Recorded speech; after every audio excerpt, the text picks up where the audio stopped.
Hello, everyone, and welcome back. Today, we are going to discuss another very interesting, dramatic, and courtly form of English Renaissance, the masque. Now, imagine entering a royal palace and seeing magnificent costumes, elaborate scenery, music, singing, dancing, poetry, acting, mythological characters, and even members of the royal court who are participating in the performance. Now, this is the world of Renaissance masque. And this is what makes the masque particularly interesting.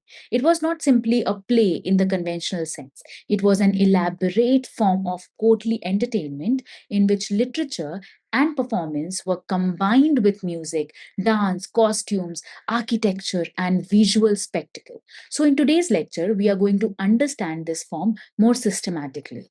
First of all, we are going to talk about the meaning and purpose. Why were there expensive and magnificent entertainment that was organized at the royal court? Why were kings, queens, and members of the aristocracy so closely connected with them? After this, we'll also understand the origin and development. So, with this, we are going to understand the conventional and continental and Italian courtly traditions that were influenced into England and the development, and how it eventually actually reached the extraordinary popularity at the Stuart court. Now, once we understand the background, we will also examine its major characteristics, its elaborate costumes and scenery, music, dance, poetry, mythology, allegory, and participation by the members of the court. And then we are going to talk about the most important names that are associated with the English masque, Ben Jonson and Inigo Jones. Now, their partnership is particularly fascinating because Jonson was responsible for the literary and poetic dimension, while Inigo Jones transformed the visual and theatrical dimension through scenery, costumes, architecture, and stage design. So, we will look at all the major masques by Ben Jonson's, and we'll briefly discuss other writers as well who are associated with masque. So we'll talk about Thomas Campion, Francis Beaumont, Samuel Daniel, John Milton. So let us start with a very fundamental question. The first question is, what is actually a masque? So a masque was a special form of courtly entertainment that became extremely popular during the Renaissance, particularly the English royal court. And the first thing I want you to understand is that a masque was more than just simply a written play. Why? Because several different arts came together in a masque. There was poetry and dramatic dialogue, but alongside there was music, singing, dancing. So performers, they appeared in magnificent costumes, and considerable attention was given to the scenery and the visual effects. So when we talk about masque, we are talking about the entertainment that was designed to be seen and heard as a spectacle. Another important point is where and for whom these marks were written or performed. So, unlike the ordinary public theater, which could be attended by a much broader audience, masks were closely connected with the royal court and the aristocratic society. They were generally presented on important occasions, perhaps a royal marriage, a festival, a holiday, or another major court celebration. And there is another interesting feature. So the members of the court were not necessarily just sitting quietly and watching professional actors perform everything. Sometimes the courtiers and even the members of the royal court or family, they participated in the mass themselves, particularly in dancing and ceremonial parts. So professional performers could be employed for the speaking, singing, and other specialized roles. Now, what kind of stories did these performances present? Very often, their subject came from classical mythology and allegory. So you might have gods, goddesses, heroes, virtues, or other symbolic features that are appearing before the audience. And these features were frequently used for a particular reason, that is, to celebrate the court and glorify the monarch. A king might symbolically be associated with a great classical hero or an ideal ruler. In this way, the performance entertained the court while simultaneously praising the royal authority. So, when you hear the word masque, Don't simply just think of a person who is wearing a mask, okay? So think of a magnificent Renaissance court, entertainment combining literature, music, dance, performance, costumes, scenery, mythology, and spectacle. So once we understand what is a mask, our next question is, why were masks formed? What are their actual purpose? So the most obvious purpose was of entertainment. Masks were performed at royal courts to entertain the kings, queens, courtiers, and the members of the aristocracy, particularly during the important celebrations such as festival, holidays, or royal marriages. But entertainment was not the only purpose. The masque was also closely connected with the celebration of monarchy and royal power. Remember that these performances frequently used mythological and allegorical characters. So instead of just directly saying that a king is a magnificent ruler, the writer could present a story that is involving the gods, the heroes, the virtues, or other symbolic figures, and indirectly associate those characters or qualities with the marks. The masque was also closely connected with the celebration of monarchy and royal power. Remember that these performances frequently used mythological and allegorical characters. So instead of saying that our king is a magnificent ruler, the writer could present a story involving gods, heroes, virtues, or other symbolic figures and indirectly associate those qualities with the monarch. For example, the ruler could be presented as possessing the wisdom, strength, virtue, or greatness of a classical god or a legendary hero. So, in this way, the masque became both entertainment and royal celebration. And there was also a practical reason why writers were interested in producing such works. During this period, royal patronage was extremely important for writers and artists. A successful relationship with the court could bring a writer recognition, financial support, and also royal favor. Therefore, producing an impressive masque that pleased the monarch could strengthen a writer's position at court. So, when we study the purpose of a masque, we should remember that it operated as on several levels. It entertained the court, it celebrated important royal occasion, it glorified the monarch through mythology and allegory, and it also formed part of an important system of royal patronage. Now that we have understood what a masque was and why it was performed, let us look at the origin and the development. The masque, it did not originate in England. Its root can be traced to Italy, particularly to the elaborate court entertainment and spectacles associated with the Italian Renaissance. Italian rulers and aristocratic families organized magnificent entertainment to celebrate important political and social occasions. So these celebrations could involve music, dancing, elaborate costumes, pageantry, and spectacular visual presentations. Gradually, this tradition traveled to other European countries and courts and eventually reached England. So, once it came to England, however, it did not just remain exactly the same. It gradually developed into a more distinctive form of English courtly entertainment. So, the masque became popular during the Elizabethan period under Queen Elizabeth I, when court entertainments were already an important part of the aristocratic and royal culture. But the most important period in the history of English masque comes slightly later. It was during the reign of James I in the Jacobean age that the masque it reached the height of its popularity and artistic development. James I's court, it encouraged elaborate and expensive entertainments, and the masque, it became an important part of court culture. And as the form developed, it became increasingly sophisticated. It was no longer simply a matter of people dancing in the beautiful costumes. Poetry, acting, singing, music, dance, scenery, architecture, costumes, visual effects were brought together to create an elaborate theatrical experience. This is also when two names you should keep in mind. One is Ben Jonson, and the other one is Inigo Jones.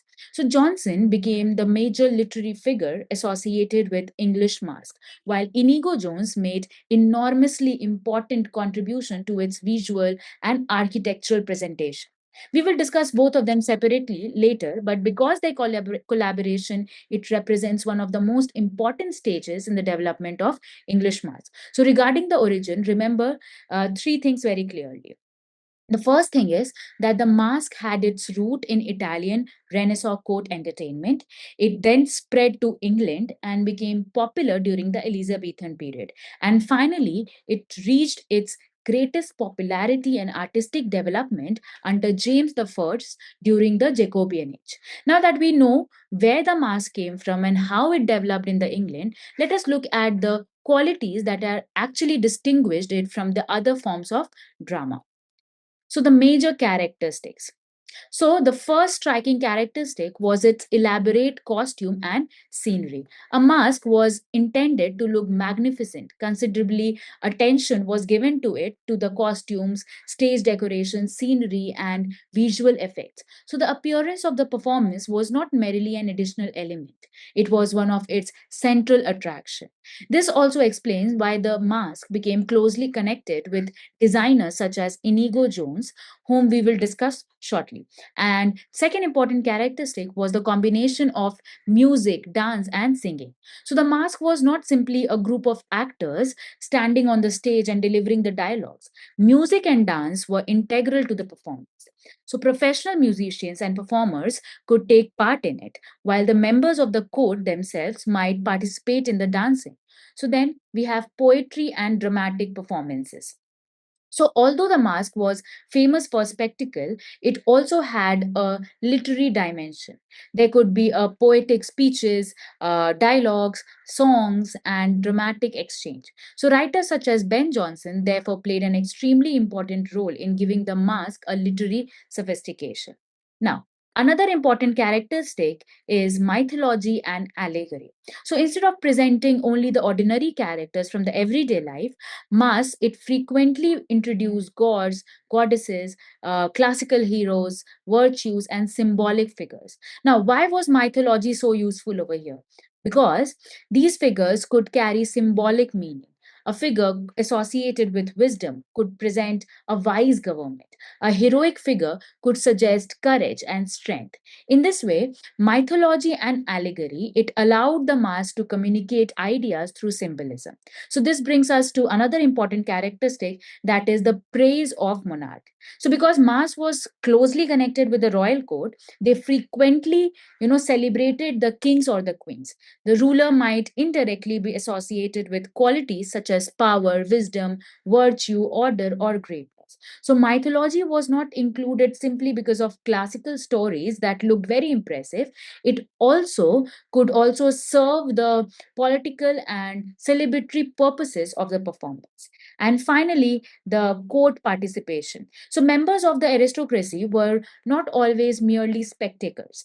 So, courtiers could actually participate in the performances, and particularly in the dancing and ceremonial portions. So, even the members of the royal family participated in the mass. For example, Anne of Denmark, the queen of James I, frequently she took part in the court masque with her ladies. So when we think of masque, we should imagine a highly elaborate courtly spectacle in which poetry and dramatic performance existed alongside music, dance, magnificent costumes, scenery, mythology, allegory, and royal participation. So these characteristics they made masque one of the most visually spectacular forms of Renaissance court entertainment.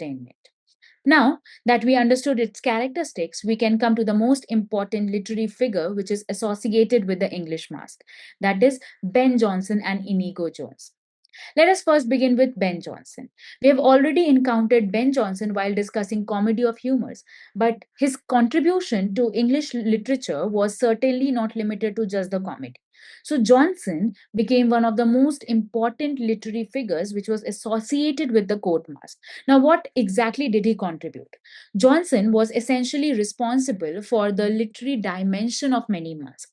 He wrote the poetry, speeches, songs, and dramatic passages.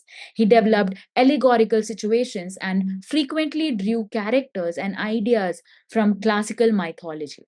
So, Johnson helped ensure that the masque was not merely beautiful to look at, it also had a literary and intellectual structure.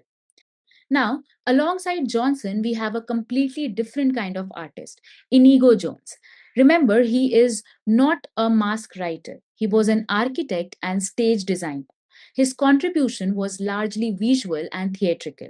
He designed elaborate scenery, architectural settings, costumes, and stage effects. He also introduced important innovations in stage design and scene changing. He used revolving screens for scene changes on the English stage. So imagine the division between them.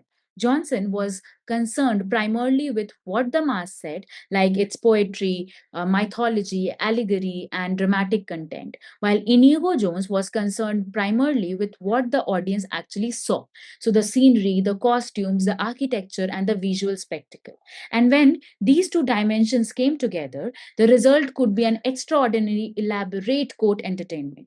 So, this is why the collaboration between Ben Jonson and Inigo Jones became so important in the development of the Jacobean masque. So, who was the chief literary exponent of English masque? If this question is asked to you, you would be answering Ben Jonson.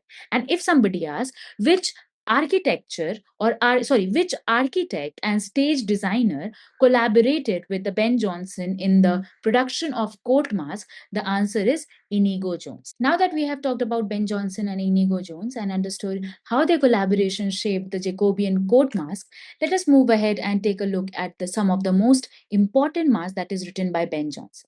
Ben Jonson wrote a large number of masques for the court of James I, but there are few works that are particularly significant in understanding how he developed this form. So let us begin with one of the earliest and the most celebrated court masques, the Masque of Blackness. The Masque of Blackness was performed in 1605 at court of James I, and one of the most interesting thing about this masque is that Queen Anne of Denmark herself participated in it, along with the several ladies of the court. The masque it presents the daughter of Niger, who undertakes a journey in the search of land where there is blackness, it can be transformed into beauty. Now, their journey ultimately brings them towards Britannia.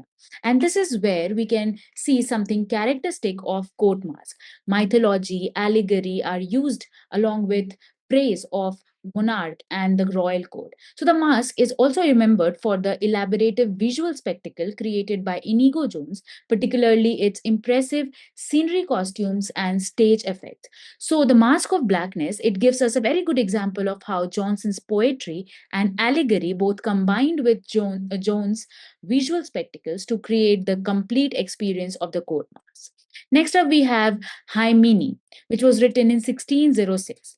So, as the title suggests, the masque draws upon Hymen, the classical god of marriage, because this was essentially a marriage masque. But Ben Jonson does something more than simply celebrate a wedding. Through classical mythology and allegorical figures, he presents marriage as a symbol of union, harmony, and order.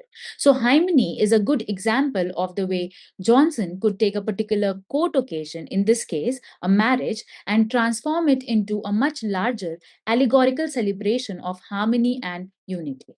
The next up, we have Masque of Beauty.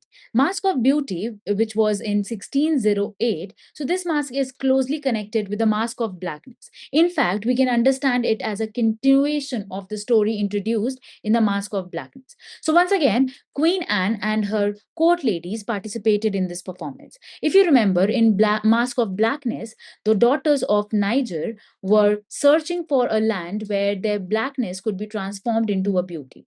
So, in Masque of Beauty, that transformation has now been achieved. So, the two masks are connected almost like two parts of the same larger idea. The first presents the search for transformation, while the second one celebrates its completion and the attainment of beauty. And together, these works also show us the scale that Jonson's court masque had reached. The combination of poetry, mythology, allegory, music, dance, costumes, royal participation, all of this turned the masque into a magnificent court spectacle. Moving ahead, we have Masque of Queen, which was performed in 1609. So, what makes the Masque of Queen particularly interesting is its striking use of contrast. The masque begins with the appearance of witches who represent forces of disorder, ugliness, and chaos. So, this dark and disturbing world is then contrasted with the magnificent appearance of the Queen, who presents qualities such as order, honor, beauty, and virtue. So, Jonson is essentially creating two opposing worlds here. The disorder represented by the witches and the ideal world represented by the queens. This is also a very good example of anti-masque, which we are going to talk about later on. So once again, Queen Anne of Denmark played an important role in the performance, appearing as Belle Anna, the Queen of the Ocean. Next up, we have Oberon, the fairy prince, which was performed in 1611. This is another spectacular court masque, but this time the central figure is Prince Henry, the eldest son of James I. Prince Henry himself appeared as Oberon, the fairy prince, and therefore the entire masque was designed in many ways to celebrate the young prince. So, the world of masque is one of the fairies, chivalry, splendor, and ideal kingship, with Oberon placed at the center of this magnificent imaginary world. And of course, the visual dimension was extremely important here as well, with Inigo Jones providing the elaborate scenic design and spectacle. So, when we think of Oberon, the fairy prince, the central association is Prince Henry appearing as Oberon. Next up, we have Pleasure Reconciled to Virtue, that was performed in 1680. The title itself tells us about the central idea of the masque, the relationship between pleasure and virtue. So rather than presenting pleasure and virtue as completely incompatible forces, Jonson explores how pleasure can be brought into harmony with virtue. The masque draws heavily upon classical mythology, particularly the figures of Heracles, who becomes important to its larger idea of virtue and self control. Another interesting feature of this masque is the participation of Prince Charles, the future Charles I. So, pleasure reconciled to virtue combines a psychological idea, the reconciliation of pleasure, and virtue, with the characteristic mythology, music, dance, and spectacle of the Johnsonian masque. Another important work is Time Vindicated to Himself and his honor, that was performed in 1623 during the later years of Jacobean period. There is an interesting story connected with its performance. The masque was originally planned for 12th night in 1623, but the performance has to be postponed because of King James I's illness. Now, it was finally staged on 19th January 1623 at the Banqueting House in Whitehall Palace. Once again, over here, Prince Charles, the future Charles I, had an important role in the performance. He led the principal dances of the masque. The masque revolves around the figure of time and the idea of defending true honor against false or temporary reputation. So by the time we reach Time Vindicated, we can see how Jonson continues to use the masque not simply as a visual entertainment, but as a form in which allegorical ideas, courtly celebration, music, dance, spectacle, all of them came together. Now, while discussing Ben Jonson's masques, there is another very important feature that we need to understand, and that is the distinction between masque and anti-masque. So, what exactly is the difference between the two? So, the masque, it represents the world of order, harmony, beauty, virtue, and magnificence. Its characters are generally noble and idealized figures, often drawn from classical mythology or allegory, like gods, goddesses, heroes, queens, or personification of virtues. And the movement of the masque is usually towards harmony and celebration. Whatever disturbance may have existed earlier is eventually overcome, and the performance concludes with a sense of order being restored. So, the masque essentially presents an ideal world, a world as it ought to be.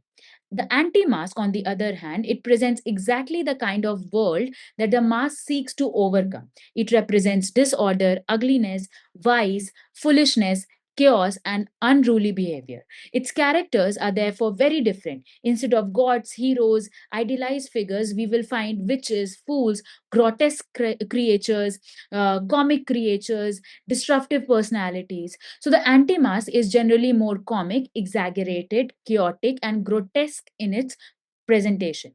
And this contrast is important because the disorder of the anti-masque, it makes the harmony and magnificence of the main masque appear more powerful.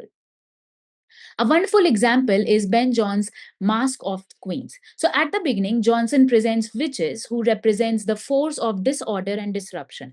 Their appearance, it creates a dark, grotesque, and chaotic atmosphere. But this is followed by the appearance of the noble and magnificent queens, who present precisely the opposite qualities, that is, beauty, dignity, virtue, and order. So the witches and the queens are not simply two different groups of characters.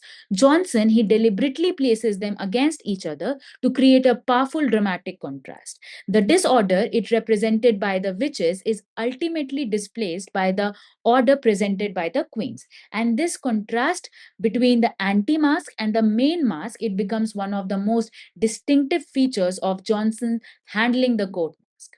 Now, so far we have discussed or focused mainly on Ben Jonson, and rightly so, because he was the chief exponent of the English court masque. But Ben Jonson was certainly not the only writer who was associated with this tradition. Several other Renaissance writers also contributed to the development of the masque, either by writing court masques themselves or by adapting the form in their own distinctive way. So let us briefly look at some of the important names associated with the masque tradition. The first name is Samuel Daniel. So, Samuel Daniel is an important early writer of court masque. One of his best known work is The Vision of the 12 Goddesses, which was performed in 1604. Now, this is one of the notable masques from the early Jacobean period. And interestingly, Queen Anne of Denmark participated in the performance, appearing as Pallas or Athena.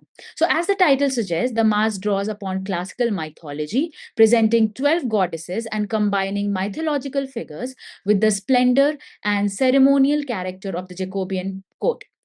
Now, next up we have Thomas Campion. Campion is particularly interesting because he was not only a poet but also a musician and composer. And if we think about the nature of the masque, this makes perfect sense.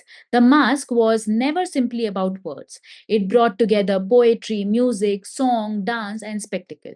So, Campion's combination of literary and musical abilities made him particularly well suited for this form. Two of his notable contributions is the Lord Hayes Masque, which was performed in 1607, and Lord's Masque, which was performed in 1630. Campion's work, it reminds us how central music was to the experience of the court masque. Another important name is Francis Beaumont, whom we all know as important Jacobean dramatist.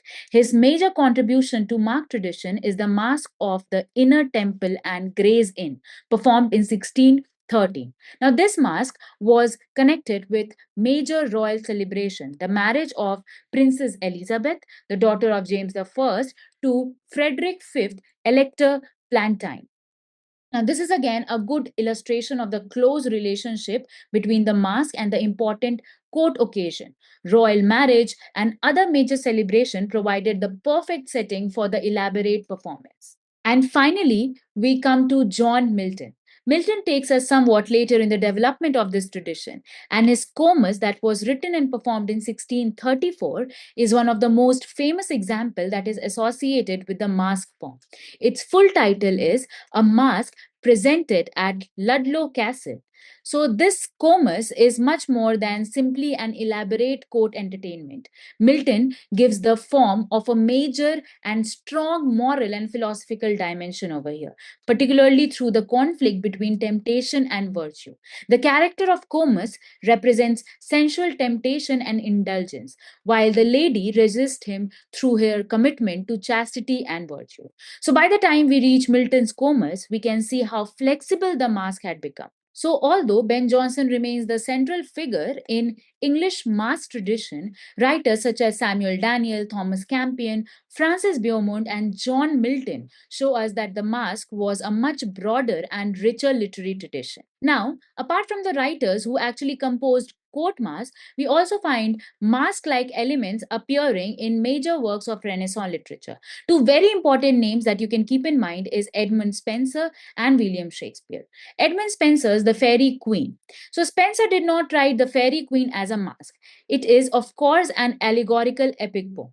But there are certain episodes in it that are strongly resembles the kind of spectacle and symbolism that we associate with the masque tradition. A very good example is the procession of seven deadly sins in Book 1.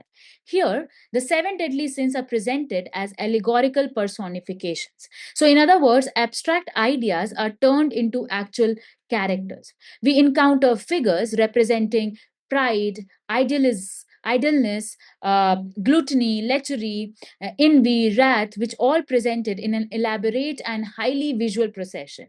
And just imagine the scene as you read it. One allegorical figure appearing after another, each with a distinctive appearance and symbolic attributes. Now, that combination of allegory, personification, symbolism, costume like description, and formal procession gives the episode a distinctively mask like quality. So, although Fairy Queen itself is not a mask, this particular procession helps us see how some of the techniques are associated with the mask. Next up, we have William Shakespeare. Shakespeare also did not primarily write court masque in a way that Ben Jonson did, but frequently incorporated mask like elements into his plays, like music, dance, spectacle, pageantry, and courtly entertainment. One of the clearest examples is seen in The Tempest. Prospero presents a spectacular masque for Ferdinand and Miranda, in which the classical goddesses Iris, Ceres, and Juno they all appear. The occasion is connected with the forthcoming union of Ferdinand and Miranda, and the goddesses they offer blessing associated with marriage, prosperity, fertility, and happiness. So here Shakespeare actually places a mask within the dramatic action of the play. Then we have Midsummer Night's Dream. Here, the connection is somewhat broader. So, the play contains many of the features we associate with mask like entertainment, that is, music, dance, festivity, spectacle, supernatural atmosphere, celebration of surrounding marriage. So, the concluding festivities in particular brings together marriage, performance, music, dance, celebration. So, we can see that Spenser and Shakespeare help us understand something important about the mass tradition. Its influence was not restricted to the formal court mass themselves. Its characteristic features are allegory, procession, music, dance, spectacle, mythology, and ceremonial celebration that could move beyond the court mass and become part of even poetry and drama. Now that we have looked at the development of the masque, its major writers, and some important examples, now how will you understand or identify a masque? If you come across a literary or dramatic entertainment, what are the features that would make you recognize, okay, this is a masque? So, well, a masque usually brings several elements together like courtly celebration, poetry, music, dance, allegory, mythology, and visual spectacle. So, let us understand the features one by one. First is courtly setting and occasion. So, the first thing to notice in that is a royal court.